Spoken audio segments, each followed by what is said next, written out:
Hey, what's up, everybody? I'm Nick Push. We're talking Scream 7 tonight. Melissar Barrera, Sam Carpenter herself, has made some very interesting comments about her character and possible directions her character may go or could go in Scream 7. So I implore you to check out this video. I'm going to break it down, and you're only going to find content like this on Nick Push's Horror channel. And probably about, 90 or 100 other YouTube channels. But, give me a chance. God damn it. Give me a chance. Let's talk about this. If you like horror, hit that notification bell, smash that like button, and push that subscribe button now.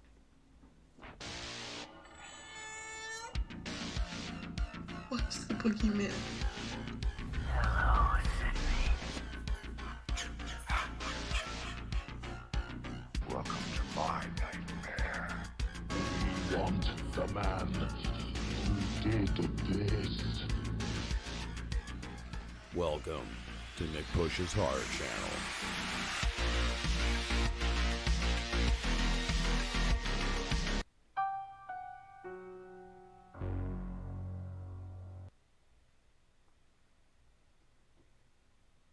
Alright, if you made it through my sarcastic bullshit and my intro video, I want to thank you, and I want you to do me a favor and comment down below a couple of things for me. Number one, what do you think of Melissar Barrera's comments, which I'm about to read? And number two, where do you want Sam Carpenter's character to go in Scream 7? As much as I was kind of fucking around with my intro there, I do have a lot of thoughts, and I do think it's going to be very interesting what they do with her character. So, let's pull up the article here. Enough bullshit. Let's read this. So this is coming from Digital Spy, and it reads like this. And I'm just going to kind of read this article, and it's very brief, don't worry. And then we're just going to kind of break down what Melissa says here. So, Melissar Barrera has revealed her hopes for Scream 7, saying there's so much potential for her character, Sam Carpenter. Barrera made her debut as Sam in 2022's Scream before reprising her role in this year's Scream 6, and expressed her excitement at a potential 7th installment in an exclusive interview with Digital Spy. She was talking to Digital Spy for the release of Carmen. Haven't heard of that. Okay, let's continue. There are so many places that Sam could go. That's one of the reasons that when I read the script for Scream 5, I was so interested in the character. There's so much potential here of where she could go with her mental health. She's just unpredictable. It's true. I find that darkness in her makes her much more interesting to play and to watch. She's the hero, but she's also kind of the villain. We'll talk about that in a second.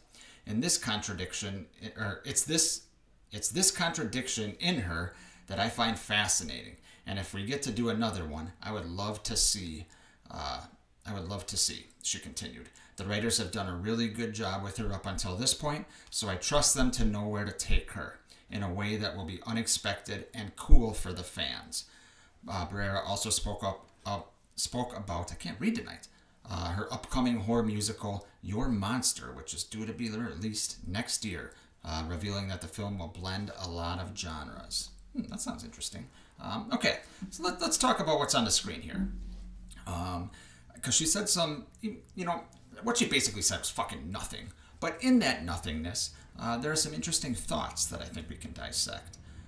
So she said there's so many places Sam could go, right? That is obviously true. Especially after, being in 2 movies, we've seen her be the hero that, flirts with the darkness in her, and as she mentions, has some, possible mental health issues. I think we can probably throw out the word possible there because she is taking medication and dealing with who her father was, who her grandmother was, and how it relates to her in the big picture of Ghostface and the Scream franchise, right? So there are a lot of different avenues they can take that. They've teased certain things. A lot of speculation happened that Sam could have been Ghostface last movie, or she's going to be Ghostface the next movie, and things like that. So that is true. And she goes on, there's so much potential of where they could go with her mental health. Yeah, she could just, snap and lose it, right? I hope they don't do that. But they have kind of laid breadcrumbs to that possibility. Now, here's where Melissa loses me, and I disagree with her wholeheartedly. She says she's the hero, but she's also kind of the villain. I don't believe that she's the villain at all. Just because she has these mental health issues, just because she has darkness in her, doesn't make her the villain. She's not done any villainous acts. Defending yourself, going nuts twice now on, the main killers in these movies doesn't make you the villain. I get what she's trying to say, but I disagree with her. And here's where I'm going to lose some of you, because you're going to be like, oh, how would you know, Nick? You're some fucking idiot on YouTube talking about this, and she plays the actual character. Well, I'm just dissecting what I see here, what I've seen on screen through two movies. I don't consider her a villain at all. Doesn't mean she won't be a villain in the future. But she's not some anti-hero. This isn't Walter White. This isn't Dexter. She'd be closer to Dexter in that if she started killing potential Ghostfaces, or people that had connections to Ghostface, and things like that. Okay, then you're talking about a little bit of a gray area there. But she is not the villain there. So that's where she kind of loses me a little bit, and I disagree with her. But I understand what she's trying to get at there. And she says the writers have done a really good job with her up until this point, so she trusts them and hopes that they take her in unexpected ways or unexpected areas. That I agree with. I really hope they do a lot of unexpected things with Sam. Now, making her a straight-up villain, making her Ghostface, is kind of expected at this point. So I hope they find a way to do something else with her character. So like I said, Melissa says a lot in nothing there, or she says nothing but a lot, however you want to look at it. Personally, she is the most intriguing character in this, what's probably going to be a new trilogy here in Scream 2022, or Scream 5, Scream 6, and Scream 7, which I would assume will be greenlit soon after the writer's strike has ended. So I'm very curious what they do with her. I think Melissa's doing a great job playing the character. So tell me what you guys think. Are you a fan of Sam Carpenter? And where would you want to see her character go in Scream 7 and the future of the Scream franchise? Thanks for watching, guys, and I will see you next time.